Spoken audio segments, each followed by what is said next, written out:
Hey everyone, and welcome back to another Shadowlands Alpha class preview. And today's actually one that's really exciting because we're taking on all three Warlock specs. And I mean, one of those, right, Affliction, that essentially has had a gameplay revamp. I mean, yeah, if you've got your old main spell being changed and a new core spender being added, yeah, the actual gameplay is really different, and you know what, I've got to say, it's really good. So there's so much to be interested in for the Warlock, and if you'd like to, of course, learn more about WoW's other classes, how their baseline is transitioning into this expansion, we've got a whole series on what Shadowlands is doing to the core of each class that you can check out after this video.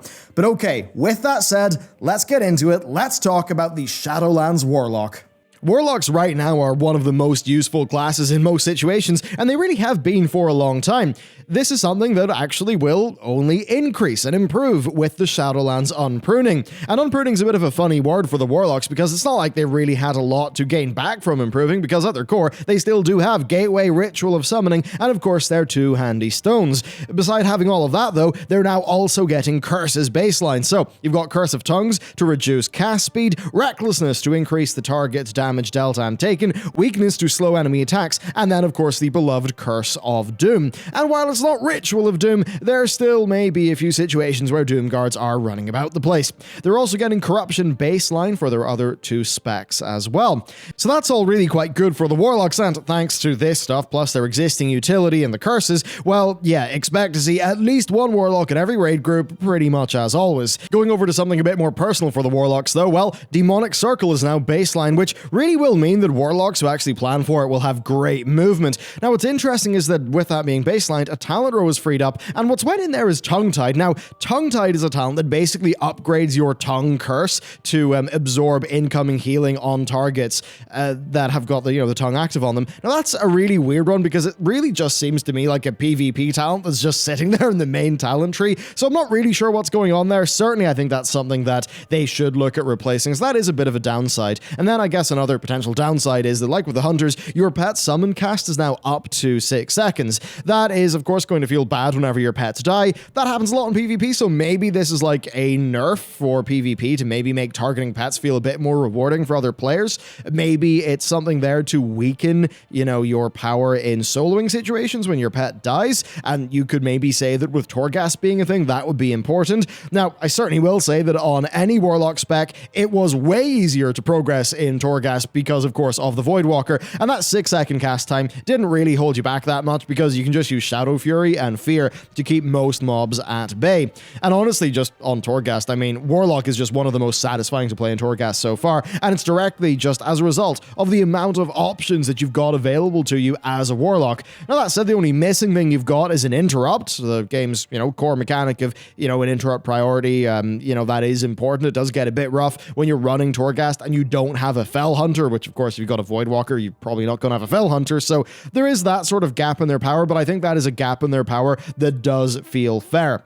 But yes, I will say this, at their core, Warlocks are as awesome as ever, and in this expansion, they have only gained. So with that said, let's talk about the individual specs. The only spec with a significant change is Affliction. Basically, Unstable Affliction no longer costs soul shards, but it's got a total limit of 1. That is very different to the older design, so there's that going on. Then, their new spell and their core soul shard spender is Malefic Rapture. Now, it does shadow damage to all targets afflicted by your damage over times, and it actually increases per active dot that you've got.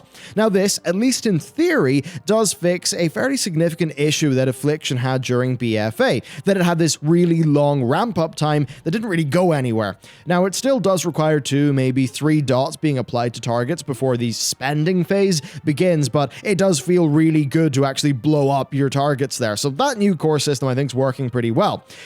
Basically, first you're going to start up with your setup. So you're going to be dropping a Seed of Corruption into a large pack. You're then going to, tab across some Agonies onto your targets, and then you're going to select your priority target and then put an Unstable Affliction on them. So that's your setup. But then, of course, the payoff of extending all of that with Dark Glare and then maybe casting 4 or 5 Malefic Raptures, that feels really good. It feels awesome. Their AoE capabilities through all this are going to be nigh unmatched, super strong, and that's especially with Sow the Seeds actually returning to its Legion form and throwing 3 seeds out instead of 2. So that's all pretty sweet, actually. Now, there are a few strange things, like Haunt still exists as a talent, but that's in a world where Unstable Affliction is also a single target 10% damage increase, so that's a bit weird. Now, actually playing with it doesn't feel bad, but it just is a bit weird, I suppose, having 2 spells that feel like they've got a little bit of an overlap in what they actually do. So that is a bit odd, but I mean, it does actually still work in gameplay.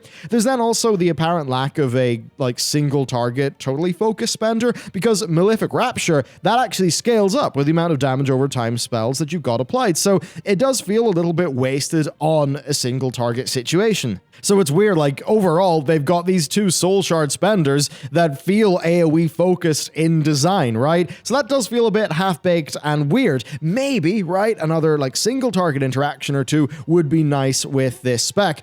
So that's a bit weird for single target, but certainly it does mean when you're in AoE situation and you're an Affliction Warlock, you're going to just feel like an absolute king, spreading all these diseases everywhere. It is going to feel great. Maybe in terms of fixing this problem, Malefic Rapture could do something with your current Unstable Affliction target. Maybe that would be a way of, the Unstable Affliction, which is going to be on your priority target, kind of indicating your single target situation. So maybe there could be some gameplay there.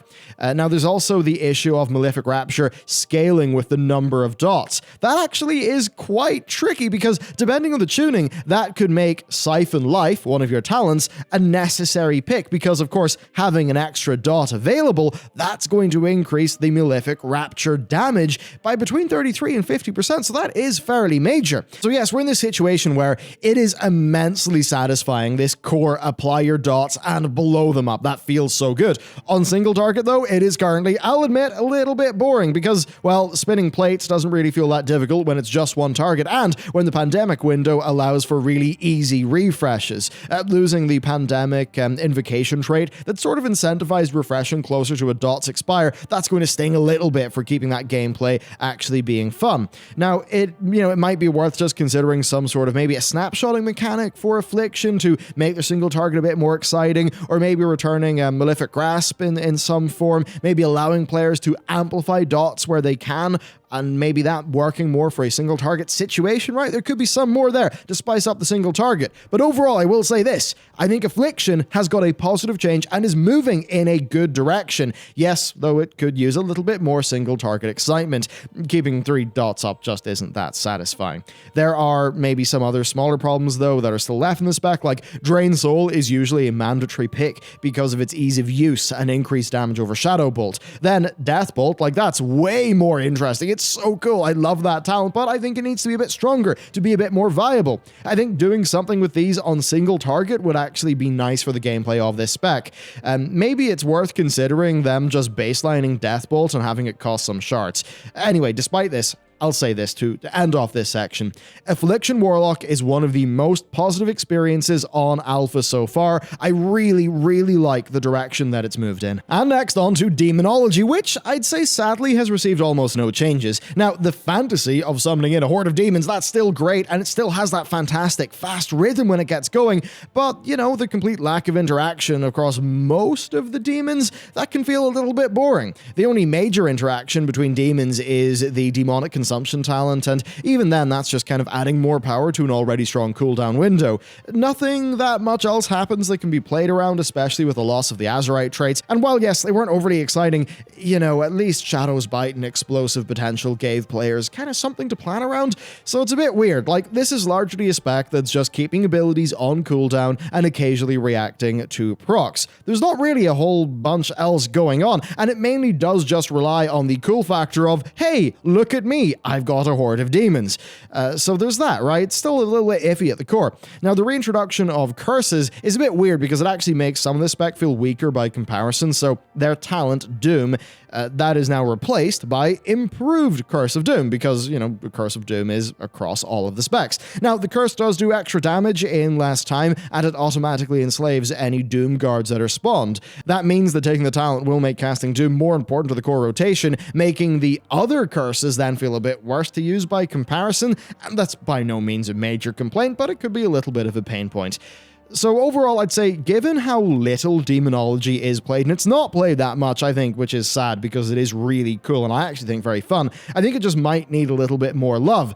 And I'm not really sure how Blizzard could do this, right? Because I mean, honestly, like, I think it's an awesome fantasy. It's got fantastic spell effects. It's just fundamentally fun to play and watch demonology unfold. I think it could just do with a little bit more. Now, what that is, it's kind of hard to tell. I actually almost think that this could be a case of this being a spec that's excellently designed on its own, but just struggles to mesh with the rest of how World of Warcraft is realistically played, which is maybe what makes the other two specs, I think, just feel a bit more viable to a lot of players. Because I know I enjoy playing it, but there's just something about those other two specs that does feel like I can hop on them and do a little bit better. So, not 100% sure. Maybe Blizzard just need to ensure that this spec's damage is tuned to still be competitive and just to have it not fall into the slump that it ended up falling into a little bit with BFA, which I think really was sad because they clearly put a lot of work into the BFA redesign of it. I think that redesign is really cool at its core, but maybe it just needs a little bit more love, a little bit more iteration. Moving on to Destruction, it's a similar story where really not that much has changed. Destro was utterly dominant at the end of Battle for Azeroth because of just all the borrowed power of the BFA era, scaling them out of control. There was also the fact that the nerfs to Affliction and Demonology throughout the expansion happened, and just that Destro's got this incredible ability to do huge on-demand damage to a single target, and also to do priority cleave, which are extremely important things for just the fundamentals of a lot of playing the game. And none of that stuff has really changed, and I really think this class, or the spec, has got a really, really strong core. I think this is actually one of the few cases where a spec just doesn't really need to change that much. It's going into Shadowlands in a good state. The most important thing I think that they could do is to rebalance the talents a little bit more. The huge, slow casts, they make the extra speed from flashover and reverse entropy feel too good, and Cataclysm is just way too dominant as a talent pick. Fire and Brimstones did get, Brimstone, that did get buffed to give you some more shards, but it probably won't outpace what Cataclysm is doing, which is just giving you this solid AoE burst that also applies your main damage over time, making it really strong, but also super convenient to use. Then Grimoire of Supremacy, honestly, I think that should just be rolled baseline. And the reason why is that with Grimoire of Supremacy, it actually means that when you use your main cooldown, it results in a change of your gameplay. And I think that is just fundamentally a better game design, and I think that it should just be baseline, because without this talent being picked, using the Infernal is just kind of boring, right? So I think this is just one that should be baseline. Of course, though, it still does remain the case that, yes, fitting as many Chaos Bolts into a Supremacy window, that does feel as good as ever, especially if you maybe get the last few huge casts doubled up by using Havoc, to spread them and get the cleave. It's just such an awesome high point, and it's something that it just eternally feels fantastic playing this spec. So there's that. I mean, just, you got that going on. You're managing your conflagration charges for backdraft. You're keeping up your immolates. You're making proper use of Havoc. It is just a satisfying gameplay experience. Destro, it is how it has been for quite some time. An incredibly well realized spec. With Shadowlands, that incredible core spec remains. It's not really changed that much, but it does benefit from better utility via the curses and the demonic circle being baseline. And I think that does mean that, yes, this is one of the game's most attractive DPS options. It will get a little bit more utility, and I think it will just continue to be extremely strong. And then if I just to do something that I don't normally do in this first pass of videos, but if I think about some of the core of this spec, man, I'm really excited for what some of those legendaries are actually going to do. So yeah, whenever those legendary effects are data mined, I mean, man, yeah, I'm going to be hopping onto Destro and seeing how they feel, because this one is just ripe for some real cool stuff happening. Anyway, yes, a super strong spec. And there you have it. I mean, man, yeah, the Warlocks, they didn't have any game-breaking problems, I would say. I think the cores of their specs are satisfying enough. That's not to say that they couldn't be improved, but if you liked a Warlock in the last, 2 expansions, you're going to like them in Shadowlands, and they're only going to get a little bit more useful by having those curses. Now, I am worried the Demonology just doesn't really have enough, I would say, positive points, positive strengths that are unique to it to outweigh its quirks, despite, I think, how much potential it does have as a spec, albeit with maybe a few more design iterations. So there's that going on with them. I'd say Affliction maybe could do with a few little tweaks and fixes. If it gets those, it'll move from, I think right now it's great. I think it could be genuinely genuinely awesome if it does have those things. And then for destruction, I mean, yeah, it still is fantastic. And overall, to me, that kind of is meaning that, man, Warlock is such a strong class. It really is. You've got 3 distinct specs with different gameplay identities. I think each one successfully realizes its fantasy well. And yes, you know, the numbers tuning could just leave one of those being the only viable pick. But what I will say from the core of game design being good, yeah, Warlocks, they certainly are doing it. I mean, I'd actually, if I wanted to like main a DPS only class, this is one that would be high up on my list of consideration. So I think that's really about as good praise as I can really give at this early stage. I would love to know though, what do you think, especially if you're a long-time Warlock player? Anyway, hope you enjoyed this video. There is way more class content on this channel, so be sure to check that out. And with that said, thank you for watching, and I will see you next time.